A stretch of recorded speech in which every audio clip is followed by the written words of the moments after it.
Hello everyone, this is Paul from Hifimax. In today's video, I want to show you how to install the NBT Linux screen. In fact, it's just few steps. Now, let's go. When you receive the order, the first thing is to check the accessories. The screen, the power cable, the USB cable, AUX cable, and a small speaker.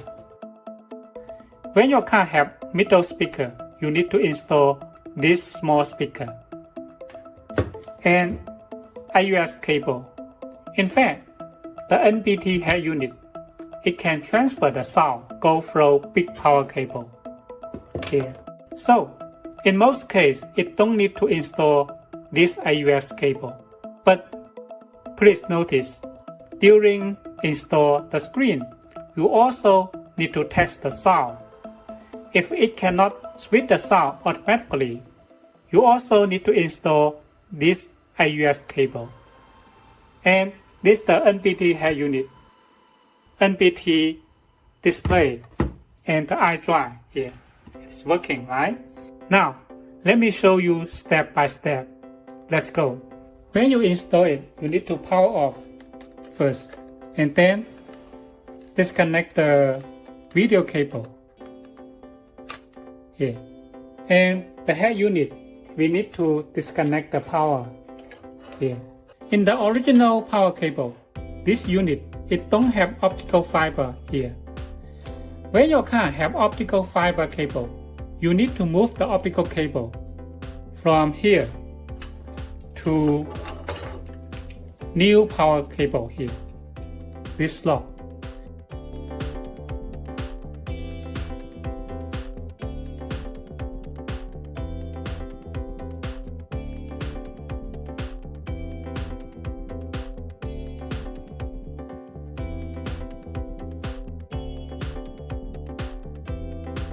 This model, it don't have optical cable, so we just connect directly here. Connect the OEM power cable to this side.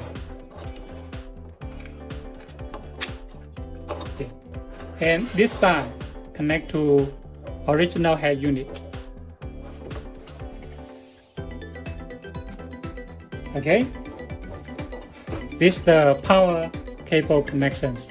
The second step is the video cable connection. On the back, you can see here, we designed the video cable here. That is 6 pins for NBT. We just connect to new unit like this, right? And then this power cable, this side connect to here. Then will be okay. And you can connect the USB here. Then you can install the USB to the glass box. That's all. You can see I don't connect the AUX cable. And this middle speaker. When your car have the middle speaker, you need to install this small speaker. It have a cable here in the power cable. This one, just connect here and install this small speaker. You can remove this and attach to the dashboard. Then it will output the GPS sound. When you install the unit, if it don't have audio, you need to install this cable. This is the AUX cable. In the big power cable, it have a audio out. This cable, it have a label like this. Now let me show you. This label, audio out, do not connect to the microphone, otherwise it may have noise sounds. Here you can see. So this connector is connected to AUX cable. Just connect this one. And the other side of AUX, just connect to the AUX in the armrest box. Then will be fine. Okay? After connected, now we power on.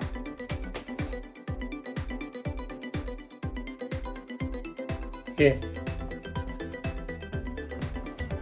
After you connect it, you need to test the audio. In order to test the audio, I connect a USB here. Then I go to USB.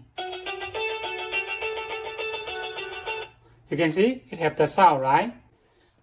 When you find there's a noise in the sound, you can double check the connection here.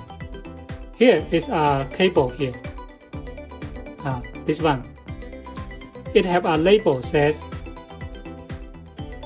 disconnect this ground wire for CIC models. This model is NBT, so you need to connect like this. So we need to connect together. That way, when we play the songs, it will no noise.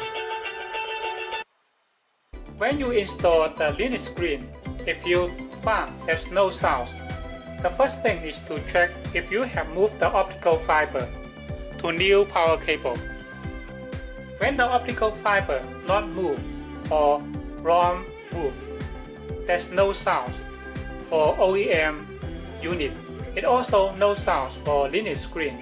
The second thing is to check the IUS cable connections. The third is to go to OEM menu. Make sure you need to choose IUS. Go to multimedia, external device. Need to choose IUX because the sound go through IUX. Another issue is about the OEM display here. This model is original small screen. When your model is big screen, how to set it? You just go to setup here.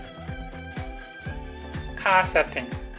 Original car screen resolution here. You can choose a different resolution for your model. If I chose another options, now for example like this one. Now we back to the OEM menu. You can see that is not correct because the screen resolution you chose is different. We need to choose back. Only this one is okay for this model. Okay. If I chose another one, for example, I chose smaller screen like this. What happened? You can see that is wrong. Yeah, that's wrong, right? So you need to choose the correct one based on your car model. Okay. When you find there's no display here or no signal, you need to double check the video cable here, the video connection on the back. If you have connect correctly or not, or if that's loosened or not, because the original menu it go through this video connector.